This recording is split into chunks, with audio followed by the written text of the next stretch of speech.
Assalamualaikum warahmatullahi wabarakatuh. Saya perkenalkan nama saya Satridur Ramadan, NIM 2023 071050. Di video kali ini saya ingin menjelaskan proyek UAS tugas 1, UAS tugas 2 dan proyek charter dan scope. Oke. Yang pertama ini UAS tugas 1.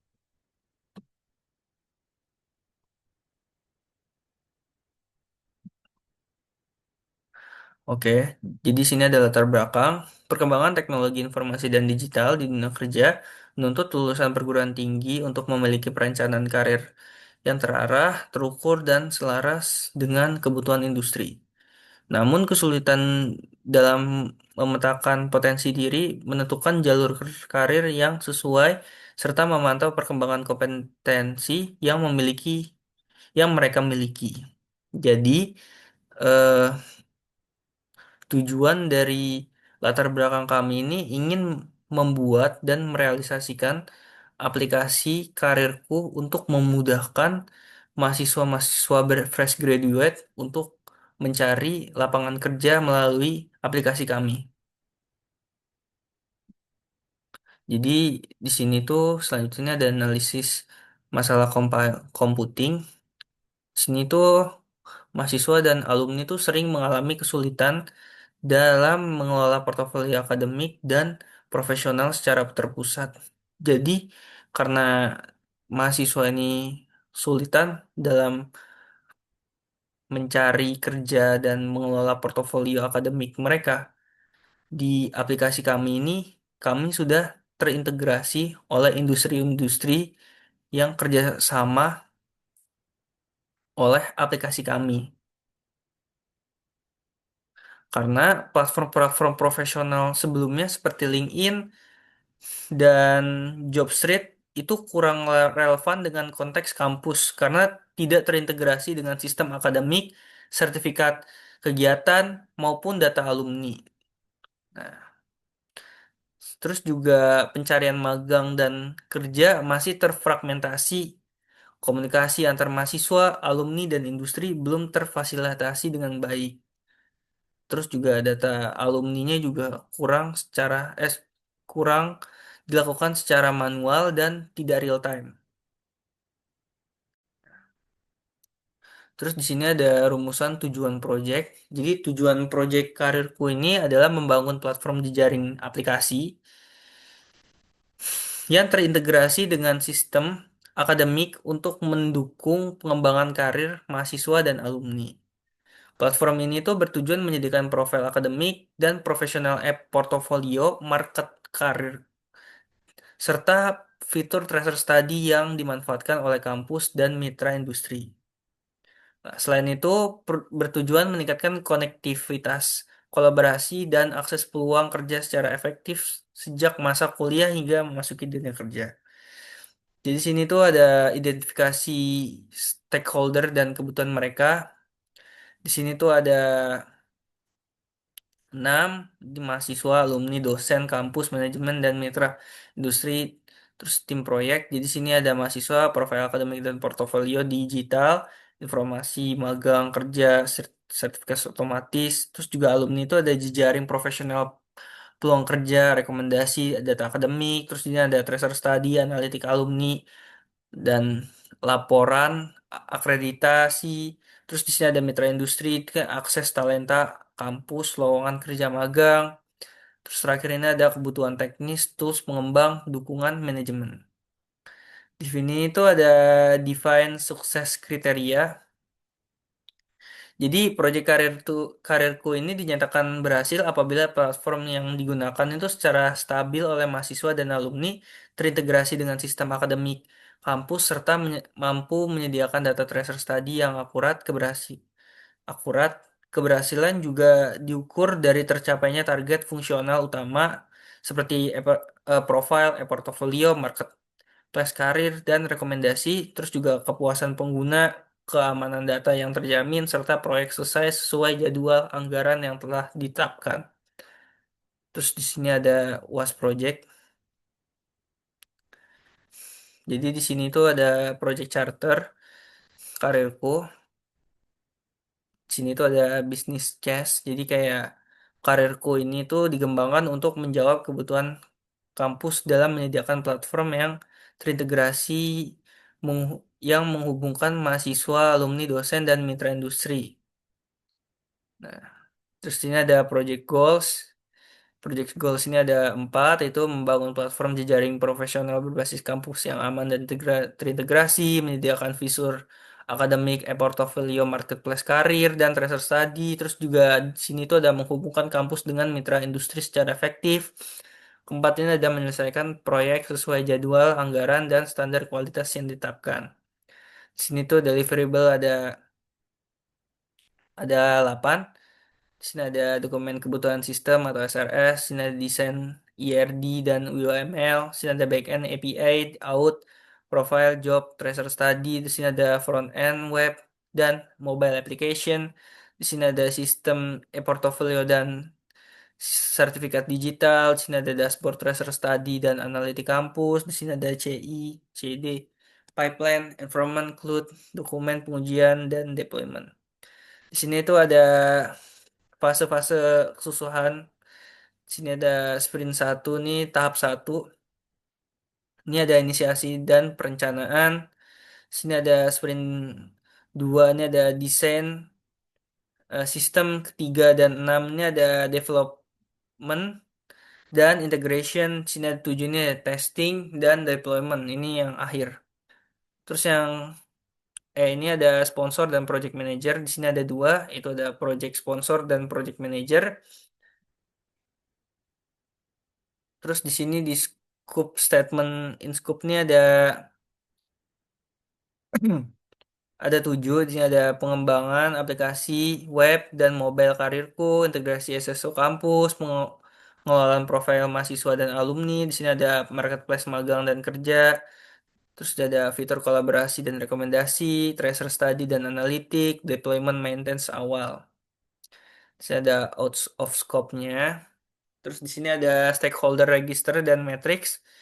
Jadi stakeholder register ini ada 8. Yang pertama ini ada manajemen kampus, project manager, mahasiswa, alumni, dosen, mitra industri, tim developer, vendor cloud. Terus di sini ada peran-perannya juga, kepentingannya juga ada, dan pengaruhnya. Terus di sini ada stakeholder matrix atau power versus interest. Di sini ada kategorinya. Kategori pertama ini ada power high interest, terus juga high power low interest, terus ya ada low power high interest, terus ini ada low power low interest.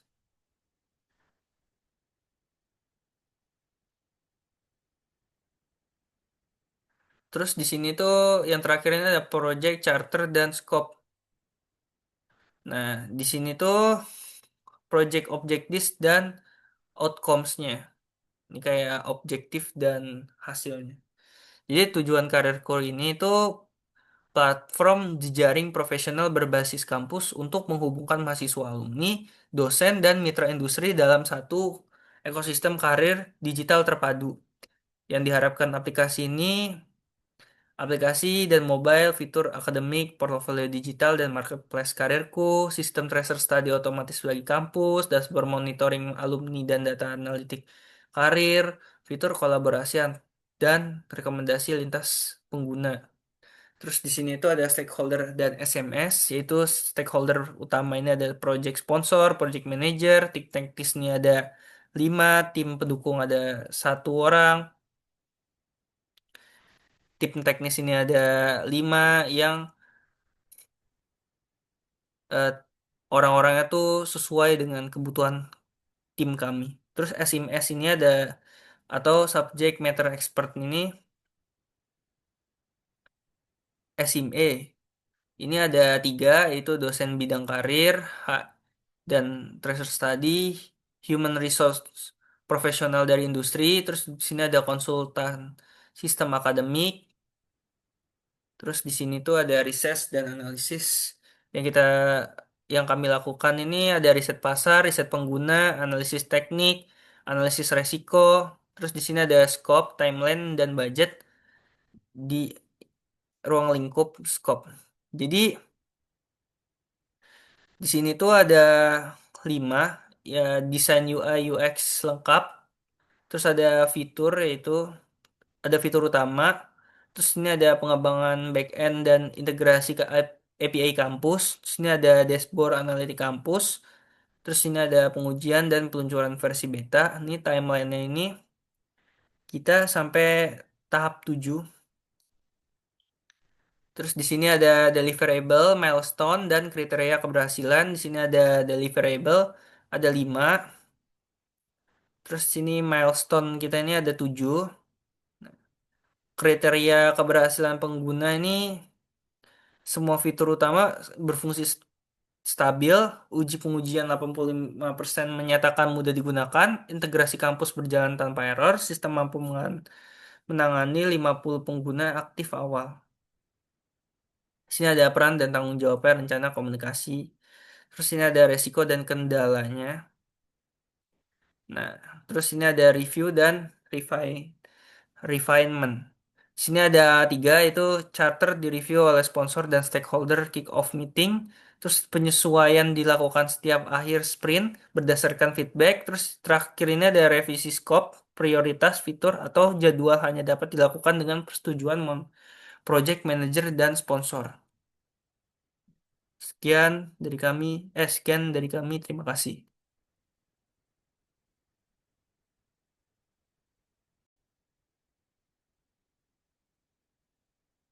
Ya, Assalamualaikum warahmatullahi wabarakatuh. Perkenalkan, nama saya Azi Dwi Purnama dengan NIM 2023071024.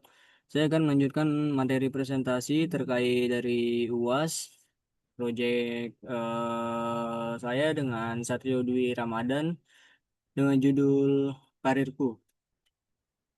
Di sini ada work breakdown structure. Jadi pertama ada inisiasi dan perencanaan. Sini ada project charter, identifikasi stakeholder, analisis kebutuhan sistem, rencana scope, jadwal, dan anggaran.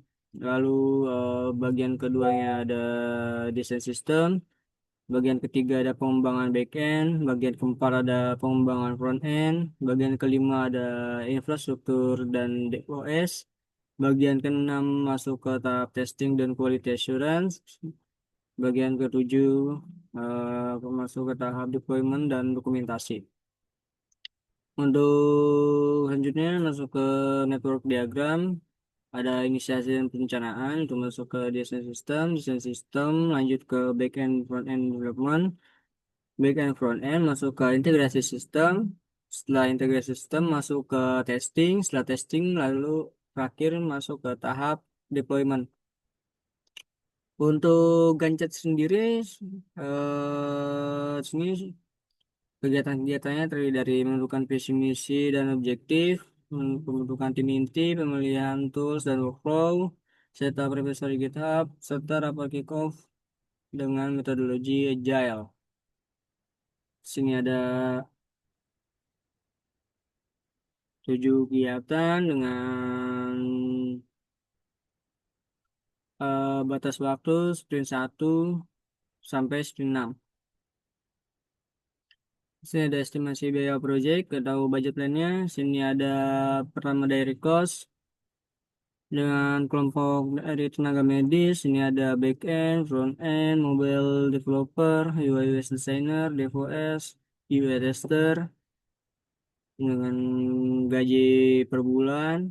Di sini ada jumlah orangnya dan di sini ada durasinya. Pengembangan aplikasi dengan durasi 4 bulan. Sini ada cloud server dan infrastruktur. Sini ada dari Amazon. Yang terakhir ada layanan dari Cloudflare. Ini mengambil durasi 2 bulan karena biasanya untuk cloud server itu dia paket tahunan. Lalu sini ada software toolsnya. Di sini ada GitHub, Figma, Jira, Slack, dan Zoom. Biaya bulanan. Lalu ini jumlah lisensinya itu untuk yang memakai misalkan di tenaga kerjanya yang memakai itu 10 orang kita beli 10 lisensi durasinya 4 bulan. Lalu ada indirect cost, lalu ada reserve cost, dan masuk ke AVM. Sini ada harga biayanya. Yang tadi total direct cost, indirect cost, reserve cost. Lalu ada budget complementation, BAC, ada durasi dan bagian proyek, ada plan value, ada earn value, lalu ada actual cost, terus perhitungan indikator FVM, forecast biaya proyek, lalu masuk ke interpretasi manajerial, ada rekomendasi pengendalian. Kita masuk selanjutnya ke risk management plan. Sini ada beberapa resiko dengan tingkat resikonya sudah dikategorikan, ada yang tinggi, rendah, sedang. Lalu ada juga mitigasinya atau solusinya, exit plan. Sini ada procurement plan, make internal. Sini ada buy, bagian vendor, metode pengadaan, kriteria penilaian vendor.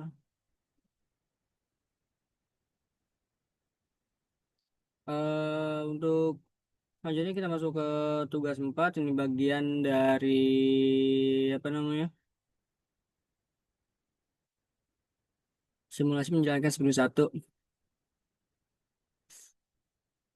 Sini sprint 1 kita bisa lihat perencanaan awal, deliverablenya, penyusunan user requirement dan user person, lalu diskusi fitur utama, profil pengguna, progres karir, dan rekomendasi AI dan sebagainya. Sini dari jualan sprint, satu berguna untuk memahami kebutuhan pengguna secara menyeluruh dan menjebakkan ke dalam bentuk requirement. Berdasarkan perencanaan sistem karirku, fokus pada sprint ini memastikan bahwa fitur yang dikembangkan benar-benar relevan dengan kebutuhan mahasiswa, alumni, dosen, dan mitra industri. Deliverable sprint satunya, sini ada penyusun user requirement, sini ada mahasiswa, dosen, kampus, mitra industri, lalu kedua penyusunan user persona, sini persona satu, mahasiswa, misalkan namanya Andi Pratama, usianya sekian, lalu status, ini tujuan, masalah, kebutuhan, lalu persona duanya alumni, persona tiganya ada dosen, diskusi fitur utama, sini ada dashboardnya, ada profil pengguna, ada progres karir, lalu rekomendasi karir berbasis AI, marketplace karir, dasar studi dan analitik. Output dari skill satunya itu tadi di atas sudah ada user requirement, lalu user persona, daftar dashboard sebagai dasar desain sistem, lalu kesepakatan skop awal. Jadi kesimpulan dari sprint satunya, sprint satu berhasil menghasilkan pemahaman yang jelas mengenai kebutuhan pengguna fitur inti karirku. Hasil sprint ini menjadi dasar untuk sprint 2 yang berfokus pada perancangan teknis seperti ERD, UML, dan arsitektur sistem.